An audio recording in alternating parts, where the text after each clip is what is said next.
more than a fight. He's fighting for every African who has ever been told that they are not enough. Now we have Adesanya, Usman, Ngannou. These three men represent the Israel Adesanya, a name that resonates not only within the octagon but across the globe. A man who carries the weight of a continent anytime and every time he steps into the ring. But what happens when that weight becomes too much to bear? It's your boy Pretty Boy Jay. Good to have you back on another MMA breakdown edition. Alright guys, let's get into the nitty-gritty of what is happening in the world of MMA. If you are new here, be sure to like and subscribe. Let's go.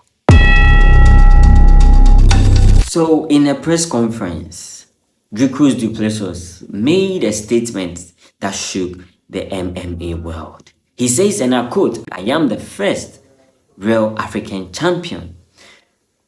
But for many, these words were just, another jab in the fight game. But for Israel Adesanya, they cut deeper than an insult, striking at the heart of his identity, his heritage, and the painful history of Africa. To understand why these words might bring Adesanya to tears, we need to step back and look at the bigger picture.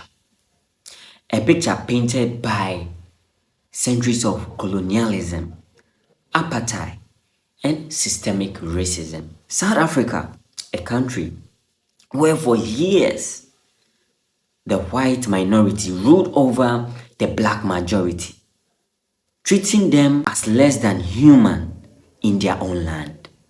Even after Nelson Mandela's fight for freedom in 1994. Sport can create hope where once there was only despair. The scars of apartheid remain. South Africa today is a land of contrast. Immense wealth in the hands of a few, while many still struggle in poverty. And it's in this context that Dricus Du Plessis grew up on a large farm, a direct beneficiary to a system that favored a selected few at the expense of what? Millions. But Adesanya's story is different. Coming from Nigeria, a country rich in culture, but lacking in the resources South Africa enjoys. Now, Adesanya didn't have the luxury of world-class gyms or top-tier coaches. So what must he do?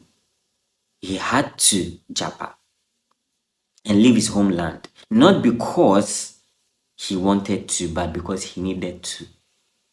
Oh, hell yeah. When push comes to shove, you gotta move. To chase his dream, he had to migrate, like many others from West Africa who had no choice but to seek opportunities abroad. Shout outs to my people out there, wherever you are watching me from. Leave the name of the country in the comment section below, and don't forget to like and subscribe. Now we have Adesanya, Usman, Ngannou. These three men represent the pinnacle of African strength and resilience. They never abandoned Africa. They carried it with them everywhere they go, proving that despite the odds, they could rise to the top.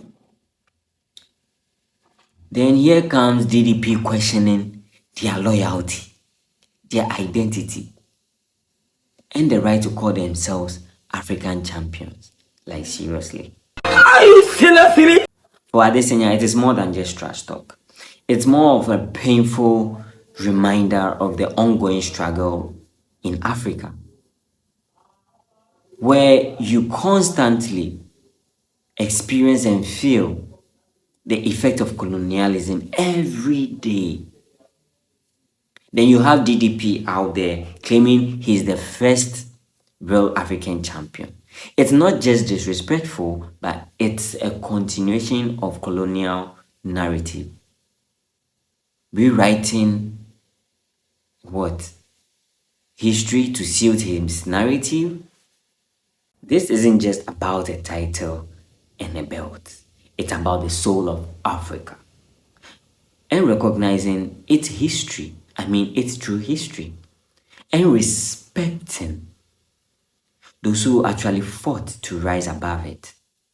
So when DDP actually dismissed Adesanya's identity, he didn't just attack a man, but what? He attacked a legacy, a heritage, and a continent, healing from its wounds. So if Israel Adesanya breaks down in that press conference, it is never going to be a sign of weakness, but rather it will be a powerful testament to a deeper wound that still exists in Africa. Wounds that cannot be healed by words or with words, but with what? Understanding and respect for the truth. This is more than a fight. This is a reckoning. When Adesanya steps into the ring, he's not fighting for himself. He's fighting for every African who has ever been told that what? They are not enough. Stay tuned because it's about to get real.